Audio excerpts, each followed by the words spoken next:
Hi, I'm Eriksson.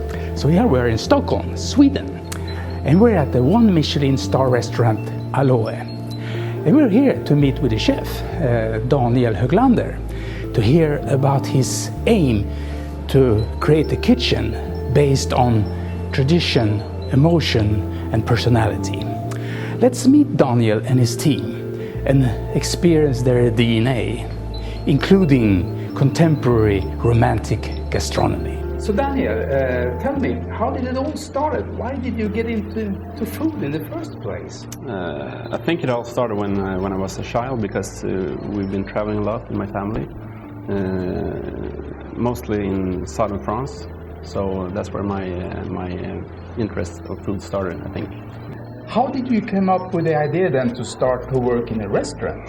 Actually, that was something that just basically happened, because when I was nine years old, I got this idea that I'm going to be a cook. What in the restaurant made you tick? First of all, was the people working in the restaurant, because they were really tough guys and girls, and they were swearing, they were drinking, it was drugs, and so it was quite rough environment. But at the same time they had this sensitive touch. It was a nice contrast from the rough to the elegant. That triggered me. How did you come up with the idea to start your own restaurant then? First restaurant I opened was Esperanto with the sign Eriksson in 2005. And now I opened Aloe in 2015. If you were to explain for somebody that's never been here and eaten your fantastic food, what would you say? Actually, we have a name for our cuisine, and we call it including contemporary romantic gastronomy. What we mean about this is that the including part is the most important, because we don't want to exclude any cuisines, religions, ethnicities, whatever, because we're very, very curious. We want to learn more, and so our cuisine is full of influences from all over the world. But we still cook with French techniques. That's what it is, basically. Aloe. The name Aloe means unknown origin in Latin. Where do you find the right produce or products to be able to create the dishes you were talking about? Including cuisine, which means that we also search all over the world for the best produce, and which means that we can take them from wherever, where it's the best right now.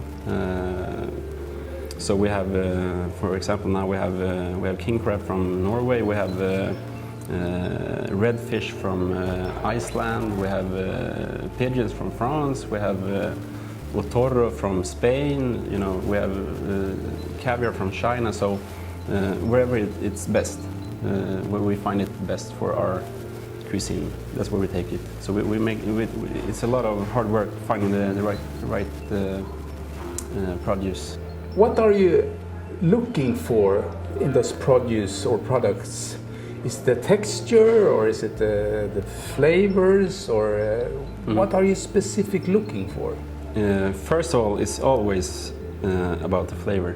That's a number one thing we're looking for. Always the flavor, and also the texture, like you said. And we are a very flavor-driven restaurant, quite spicy. So we need produce that can match the seasoning. I think we are in a fantastic building. Thank you. What kind of place is this? This is an old grocery store from the 50s, and we want this restaurant to be like a little bit like a speakeasy restaurant, because when you come here, come to this area where people live, and you enter the clothes shop, and you have just this door, and you don't know what to expect, and you enter the restaurant after that. So people are a bit confused when they come here. So we try to build this restaurant on contrasts, because all the tables are community tables, because we want people to share gastronomy. It's supposed to be fun to go out and eat. Not like many other restaurants where you almost sit and cry. You don't want to talk. You're afraid to talk and whatever.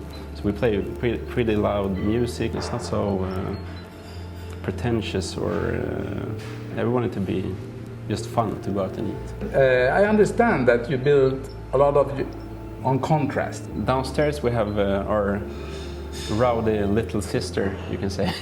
It's the opposite to Aloe. Downstairs is more like a casual dining.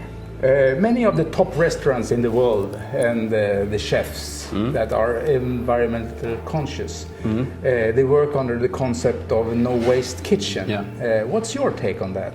I've been doing that for all my professional career, actually, because that's how I've been trained in the traditional old school French cuisine, because you don't throw anything away, you use everything. Here at Aloe we use only whole fish, whole bird, whole animals, whole vegetables, and everything that we take home we use for sauces, you name it, whatever. So nothing gets to waste. So for us it's very important. And if we can't use it at Aloe, we use it at Rino's downstairs. So that's, for us, it's like basic knowledge. That's the way you're supposed to work. Now you got a fantastic place here with contrast upstairs and downstairs. Yeah. And it's a fantastic concept you have around food. You got now your Michelin star. Yeah. You got this fantastic concept with the community table eating. Where will you go from now? Our goal is we want to try to get 3 stars. That's the goal. Probably it's going to take a long time if we ever get them, but for us it's very important to have a goal, high set goals, because that makes us work better, harder, and push it every day. So what we do now is basically we try to refine everything we do every day. What we did yesterday, we're going to try to do a little bit better today. But for us, the most important right now is to feel that we've done this by ourselves. That's very important.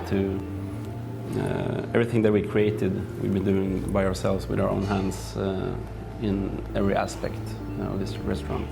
So Daniel, if you were to give an advice to a young person that wants to become a chef, yes, what would you say? For me, the most important is that you should never forget where you come from. That's the most important. Of course, work hard, be curious, work more hours than everybody else. Push it, yeah.